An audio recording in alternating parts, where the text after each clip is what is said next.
ఈ కాలంలో ఎక్కువగా దొరికే ఉసిరికాయలతోటి పచ్చిమిర్చితోటి పచ్చడి ప్రిపేర్ చేస్తాను. 10 ఉసిరికాయలు తీసుకుని ఒక 20 వరకు పచ్చిమిర్చి తీసుకుని శుభ్రంగా కడిగేసి తడి లేకుండా చూసుకోవాలి.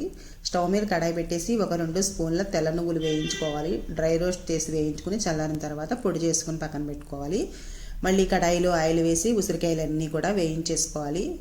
స్టవ్ లోపలంలో పెట్టి లోపల వరకు బాగా వేగిలాగా వేయించేసుకున్న తర్వాత వీటిని చల్లారిన తర్వాత చిన్న చిన్న ముక్కలుగా తీసుకోవాలన్నమాట. అంటే అందులో ఉన్న గింజలన్నీ తీసి సెపరేట్ చేసేయాలి. ఇలా బాగా వేగిపోవడం వల్ల ఇలా విడివిడిగా వచ్చేస్తాయి. ఇందులో ఉన్న గింజలన్నీ తీసేసి పక్కన పెట్టుకోవాలి. ఇవి చల్లారుతూ ఉండగా మళ్ళీ స్టవ్ మీద కడాయి పెట్టుకుని ఆయిల్ వేసుకోవాలి. వేరుశనగ నూనె వేసుకుంటే బాగుంటుంది. పచ్చిమిర్చి ముందుగా రెడీ చేసుకున్నాం కదా, వాటిని పేస్ట్ చేసేసి ఇందులో వేయించుకోవాలి. కొంచెం పచ్చివాసన పోయే వరకు బాగా వేగిన తర్వాత రెడీ చేసుకున్న ఉసిరికాయ ముక్కలన్నీ వేసేసి పచ్చిమిర్చి ఉసిరికాయ బాగా కలిసేలాగా కొద్దిసేపు ఫ్రై చేసుకోవాలన్నమాట.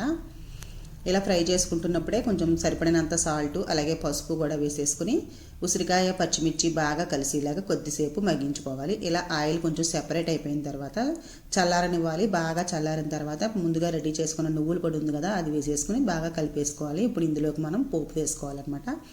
ఈ పచ్చడి అయితే వేరుశనగ నూనె చాలా బాగుంటుంది. ఇప్పుడు ఇందులోకి కూడా వేరుశనగ నూనె వేసుకుని పప్పులన్నీ వేసుకోవాలి. శనగపప్పు, మినపప్పు, ఆవాలు, జీలకర్ర, కొద్దిగా ఇంగువ కూడా వేసుకోవాలి.